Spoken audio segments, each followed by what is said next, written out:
आगे क्वेश्चन है, क्या शिव मोक्ष दे सकते हैं? क्या शंकर मोक्ष दे सकते हैं? देखो, शंकर एक साकारी अवतार है, शिव का जी अवतार है। ठीक है। ठीक है। अभी मोक्ष देने का तो एक नियम होता है कि जी। जो सर्जन करता है वही विसर्जन कर सकता है। ठीक है, एक जो उसका मालिक होगा वही विसर्जन करेगा ना। बात तो एकदम जो सही है। सर्जन करता है वही विसर्जन कर सकता है ना। बिल्कुल सही बात। तो शिव ने सर्जन किया, तो शंकर भी एक शिव का सर्जन है ना। जी निराकार शिव ने सब सर्जन किया ना पूरे ब्रह्मांड का। जी जी जी हाँ, जी तो जब पूरा ब्रह्मांड का विसर्जन होगा तभी आत्माओं का विसर्जन होगा ना। विसर्जन माना आत्माओं का मोक्ष, ओके। माना मुक्ति। जी मुक्ति माना आत्मा का अस्तित्व खत्म। ओके। तो जब महाकल प्रलय होता है, जब ब्रह्मांड पूरा जी। काल अग्नि में जलाकर शिव भस्म कर देता है, तभी आत्माओं की मुक्ति होगी ना। इससे पहले तो कोई होगी नहीं ना। ये कॉमन सेंस की बात है ना। जी जी जी। आत्माओं की मुक्ति या मोक्ष कब होता है? क्या कोई किसी को, अब ये कहते हैं नारायण बलि चलाओ, तो क्या नारायण बलि, नारायण माना विष्णु, क्या किसी आत्माओं को मोक्ष दे सकते हैं? एक कॉमन सेंस है ना। क्योंकि भाई दुनिया में तो लोग मानते ही है कि हाँ मिलता है, लेकिन आप कह रहे मगर हो कि हम नहीं ज्ञान की बात करते हैं ना। हाँ, यही तो क्वेश्चन है एक ना। ज्ञान है और वो भक्ति है। हाँ, बराबर है। मैं बात करता हूँ ज्ञान की। बराबर। ज्ञान माना परम प्रकाश। क्या? जी ज्ञान माना वेद, माना ज्ञान। जी तो ये कॉमन सेंस है। जो सर्जन करता है वही विसर्जन करता है। जी जी जी। तो क्या आत्माओं की एक बात बताओ, भूत निकालने वाला क्या भूतों को मुक्ति दे सकता है? मतलब ही नहीं है। एक भूत निकालने वाला भूतों को मुक्ति नहीं दे सकता। सही बात है। तो कोई भी कॉमन सेंस है ना। जो जिसने सर्जन किया, निराकार शिव ने सर्जन किया है, जी तब विसर्जन का टाइम आएगा। आत्मा का सर्जन किया ना उसने। क्या किया? जी जी जी आत्माओं का सर्जन किया ना। जी जी ब्रह्मा द्वारा भले सर्जन करवाया हो, जी मगर विसर्जन तो खुद करेगा ना। विसर्जन में महाकल प्रलय में पूरे ब्रह्मांड की आत्माओं को जलाकर, काल अग्नि में जलाकर भस्म कर देगा। जी। इसलिए जो सर्जन करता है वही विसर्जन कर सकता है। बापूजी, आपकी बात ये सही है। आपने एक बात भी बताया था कि जैसे गीता में बताया कृष्ण ने कि ज्ञान समान पवित्र करने वाली ना ही कोई वस्तु है और ना ही कोई तत्व, तो ज्ञान ही सर्वश्रेष्ठ है। देखो, भक्ति और ज्ञान में जमीन आसमान का अंतर है। जी भक्ति में ना समझ जो दूसरे करते रहते उसको फॉलो करते हैं। जी जो ज्ञानी पुरुष है, जी जी जी। तो ज्ञानी पुरुष सोचता है हम्म। कि मैं, मतलब वो सोचता है, ज्ञान की और तरफ जाता है। वो सोचता है परमात्मा कौन, परमात्मा की शोध में जाता है। जी। हाँ? और ये देवी देवताओं के चक्कर में नहीं पड़ते। ज्ञानी पुरुष देवी देवताओं के चक्कर में नहीं पड़ते। तो बापूजी, कहीं ना कहीं आपका मतलब ये कहने का है कि मोक्ष तभी होगा जब पूरी दुनिया का जब जो पूरे ब्रह्मांड का जो है, जब शिव उसको विसर्जन करेगा, तब जितनी भी आत्माएं धरती पे है, 700 800 900 करोड़ जितनी भी है, ये तो धरती की बात है। सूक्ष्मोत्तर में कितनी होंगी? ये भूलोक की बात है। भूलोक में कितनी होंगी? जी, ये तो नहीं पता। हाँ, इससे ऊपर स्वर्गलोक में, महालोक, जनलोक, तपलोक, ब्रह्मापुरी, विष्णुपुरी, शिवपुरी, परमधाम में भी होगी ना। बिल्कुल होगी। हाँ, होनी चाहिए, क्योंकि अब वो तो मनुष्य तो invisible ना है। के बराबर है। मनुष्य, ये धरती तो ना के बराबर है ना। हाँ। हमारी जो पूरा ब्रह्मांड बना, तब एक प्रकाश वर्ष का था ब्रह्मांड। आज छोटा हो गया है। हाँ हाँ। तो एक प्रकाश वर्ष माना कितना उसका डायमीटर होता है? 188 खरब किलोमीटर का डायमीटर होता है उसका। ओके। इतना बड़ा ब्रह्मांड था, मगर अब धीरे धीरे छोटा हो गया। एकदम छोटा हो गया। आज सूर्य की ग्रेविटी के बराबर भी हमारा ब्रह्मांड नहीं है। सूर्य की ग्रेविटी साइंस वाले कह रहे हैं 75,000 करोड़ किलोमीटर तक सूर्य की ग्रेविटी जाती है। जी हमारा लास्ट जो प्लूटो ग्रह है, वो बताते प्लूटो जी ग्रह जो कहते हैं उसको, हालांकि अब ग्रह भी नहीं कहते, छोटा सा है इसलिए ग्रह भी नहीं मानते। वो 587 करोड़ किलोमीटर है। कितना? जी जी जी। तो अगर आप ये जो 7 लोगों का टोटल करो, भूलोक, भूलोक, स्वलोक, तो भी उसका 500 करोड़ का टोटल नहीं होता। 500 करोड़ किलोमीटर का टोटल नहीं होता है, सभी टोटल। इसीलिए आपने सोलर सिस्टम को एक ब्रह्मांड बताया। सोलर सिस्टम में भी सूर्य की ग्रेविटी से नीचे है पूरी आज सोलर सिस्टम। ओके। अपने ग्रहों पर छोटा हो गया ना। पहले बना था, बढ़ा, आज एकदम छोटा हो गया। छोटा होता जाता, पावर कम होगा, छोटा हो जाएगा। हाँ, बराबर। अच्छा बापूजी, जीवात्मा, आत्मा और परमात्मा, क्या इन तीनों को सबको मोक्ष मिलता है शिव के द्वारा? देखो, परमात्मा शिव है जी। बाकी ब्रह्मांड में कोई शिव परमात्मा नहीं है ना। जी नहीं। इस ब्रह्मांड में तो सिर्फ शिव ही परमात्मा, शिव ही परमात्मा है ना। ब्रह्मांड का मालिक है ना। जी। तो परमात्मा ने परम तत्वों के द्वारा फरिश्ता रचे, फरिश्ता से देवता बने। जी तो वो देवता माना देवताओं की आत्मा हुई ना, तो हम देवता कहते हैं ना। जी जी कौन सी कैटेगरी आत्मा की हुई? आत्मा की कैटेगरी, जी जी जी आत्मा को डिफाइन करो। वो परम आत्मा है। क्या है? ओके, जी जिसके अंदर परम तत्वों की शक्ति है वो परम आत्मा है। ठीक है हाँ? जी और जिनको अंदर 3 तत्वों की शक्ति है वो देवता है।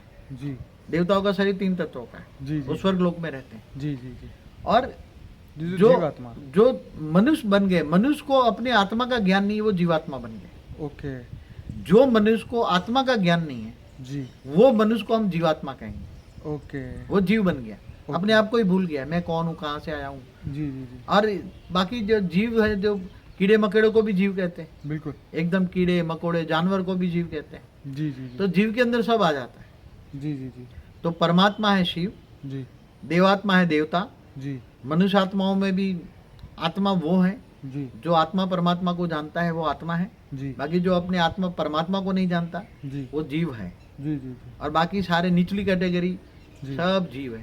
जी तो इनको भी मोक्ष मुक्त तो अंतिम समय में सबको देगा ना। ओके मैंने बोला है ना, जी महाकल्प प्रलय में, जी जी महाकाल अग्नि में सब आत्माओं को मुक्ति तो मिल तब जाएगी। तक ये सब जो है ये चक्कर, 84 जीवन लाख मर- योनि में घूमते रहेंगे जन्म मरण के चक्कर में आते रहेंगे। ओके आपने बोला है 84 लाख योनि में जन्म मरण के चक्कर में आते रहते हैं।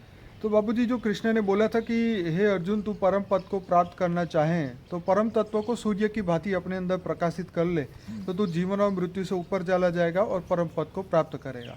तो आप क्या कहेंगे इस बात पे? देखो, आप पहले तो ये बताऊं कि जो गीता का ज्ञान है, जी जो कृष्ण ने अर्जुन द्वारा मतलब रिलीज किया, जी जी जी कृष्ण के अंदर जो बोलने वाला था, कृष्ण अवतार जो था ऑलमाइटी अथॉरिटी का था। बराबर मैंने कई बार मेरी वीडियो में बोला है जी बिल्कुल कहा कि भक्ति मार्ग वाले बोलते कि राम और कृष्ण ये विष्णु के अवतार थे, जी जी जी कोई कहता पर ब्रह्म का अवतार है, जी जी मगर शिव को ही निराकार को ही पर ब्रह्म कह देते, जी निराकार को। जी मगर वो न शिव का अवतार है, जी न नारायण का अवतार है, जी वो ऑलमाइटी अथॉरिटी का अवतार है। और ऑलमाइटी अथॉरिटी ने हमारे ब्रह्मांड में आया है। ऑलमाइटी अथॉरिटी हमारे ब्रह्मांड में आकर धरती पर गीता का ज्ञान दिया, ओके पूरे ब्रह्मांड को ज्ञान देने के लिए। जी और वो जो ज्ञान है, तो मुझे याद कर, क्या कहा? जी सर्वधर्म परित्यज्य मामेकम शरणम मम। जी सारे धर्म छोड़कर मेरी शरण में आ, मुझे मेरी शरण में आ, तो मैं तो कहाँ ले जाऊंगा तुम्हें? जी जहाँ मैं रहता हूँ मेरे पास ले जाओ। कहाँ रहता है वो? जी ऊंच ते ऊंच परम धाम। बराबर तो वो कहता है कि तू मेरी शरण में आ, मुझे जान। क्या? पहला जी ज्ञान। तो इसने गीता में क्या कहा? जी मैं जप तप ध्यान योग से नहीं मिलता, मैं ज्ञान से मिलता हूँ। जी इसलिए ज्ञानी तो आत्मा मुझे विशेष प्रिय है। बिल्कुल सही ज्ञानी तो आत्मा मुझे विषय विशेष प्रिय है। जो ज्ञानी तो आत्मा मुझे जो जानता है ज्ञान से, और जो ज्ञान से जानता है, ज्ञानी तो आत्मा है, और उसको मैं ज्ञान से दिव्य दृष्टि देता हूँ। क्या देता हूँ? जी दिव्य ज्ञान देता हूँ। दिव्य ज्ञान से दिव्य दृष्टि आती है, जी जी और दिव्य दृष्टि से अंतिम समय में मैं उसको जी ऊंच ते ऊंच परम धाम में ले जाता हूँ। तो बाबूजी क्या मोक्ष ही मुक्ति है? देखो, एक ही है दोनों? ये भक्ति मार्ग के शब्द मोक्ष और मुक्ति जी। एक ही शब्द है। जी मुक्ति के लिए हम्म, कई कई जन्मों तक पुरुषार्थ करते हैं, जी जी जी मेरी आत्मा की मुक्ति हो जाए, इसलिए ऋषि मुनि जंगल में चले जाते हैं, जी जी जी ताकि ये उसको पता है ये माया है। जी ये शास्त्रों में क्या लिखा है? झूठी काया, झूठी माया, झूठा जग संसार। बिल्कुल ये जग संसार झूठा है। जी तो फिर असली क्या है? हम्म, अमरलोक कहाँ है? जी ये तो मृत्यु लोक है। जी तो अमरलोक कहाँ है? जी तो जाना चाहते हैं अमरलोक। जी फिर वो कहते हैं फिर अमरलोक जाएंगे, स्वर्ग लोक जाएंगे, फिर मनुष्य बनेंगे, बिल्कुल फिर देवता बनेंगे, फिर स्वर्ग लोक से नीचे आएंगे, धरती पर मनुष्य बनेंगे। जी फिर जन्म मरण का अगर पाप हुआ तो कीड़े मकोड़े बन जाएंगे, 84 लाख जन्म के चक्कर में काटते रहेंगे। जी तो इसकी बजाय हमारी मोक्ष हो जाए। क्या चाहते हैं वो लोग? मोक्ष हो जाए। हमारी आत्मा का मोक्ष हो जाए। जी आत्मा का मोक्ष माना मुक्ति हो जाए, तो आत्मा का अस्तित्व ही खत्म हो जाए, ओके। आत्मा रहेगी नहीं। जी उसको मोक्ष और मुक्ति कहते हैं। ज्ञान की में, ओके ज्ञान में जी उसको मोक्ष और, मगर आत्मा का अस्तित्व कब खत्म होगा? जी ये तो काल अग्नि में जब जलाएगा, अंत में विसर्जन करेगा ब्रह्मांड का मालिक शिव, जी जी सूर्य में प्रवेश करके, तब अंतिम समय में विसर्जन होगा ना। आत्मा का विसर्जन माना मोक्ष कब होगा? क्योंकि एक साथ में होगा। आपके कहने का मतलब ये है कि हर आत्मा जो है वो समय के साथ जुड़ी हुई है और जो समय है वो शिव के साथ जुड़ा हुआ है। तो जब तक शिव जो है काला अग्नि पैदा ना करे तब तक वो आत्माएं खत्म नहीं होती, माने उसका मोक्ष या मुक्ति नहीं होती। देखो, ये ब्रह्मांड का समय जी शिव के हिसाब से चलता है ना, बिल्कुल और ये समय ब्रह्मांड की गति के साथ जोड़ा है ना। जी जी किसकी? जी जी ब्रह्मांड के गति के समय जोड़ा है, जी इसलिए ब्रह्मा का दिन कहा, जी ब्रह्मा का दिन रात। और ब्रह्मा का 100 साल पूरा होने पर जी। शिव ब्रह्मांड को पूरा काल अग्नि में जलाकर विसर्जन कर देता है। पर बापूजी जो महाशिव की रचना है और इस धरती पे आई हुई है, जो मनुष्य बनी हुई है, जो आप बता रहे हैं, तो वो तो महाशिव से जुड़ी हुई है ना, उनका समय तो उनसे जुड़ा हुआ है ना, फिर उनको इस शिव से कोई लेना देना नहीं एक है। बात बताऊं, जी तुम जिस ब्रह्मांड में जाओगे इसी ब्रह्मांड का समय के चक्कर में तुम आओगे ना। हाँ, ये तो है। तुम शिव के ब्रह्मांड में आए तो तुम्हारा समय इस ब्रह्मांड के हिसाब से चलेगा। और जैसे जैसे जिस तुम देश में सेकंड की सुई बन गए, क्या बन गए? जिस देश में जाते हैं उनकी घड़ी चलती है। उसी की घड़ी चलती है ना। ये तो आज तुम ब्रिटेन में जाओ, अमेरिका जाओ, तो वहां के हिसाब से समय चलेगा ना, घड़ी बदलनी पड़ेगी, तो घड़ी बदलनी पड़ेगी। टाइम बदलना पड़ेगा। तो जब वो आत्मा, जब महाब्रह्मांड से कोई आत्मा जब ब्रह्मांडों में आती है जी जी जी तो उसका जो महासमय होता है, जी और महासमय जो है वो जी। कम हो जाता है। जी और जब आत्मा ब्रह्मांड से महाब्रह्मांड में जाती है तो उसकी घड़ी की सुई बदल जाती है ना, बिल्कुल।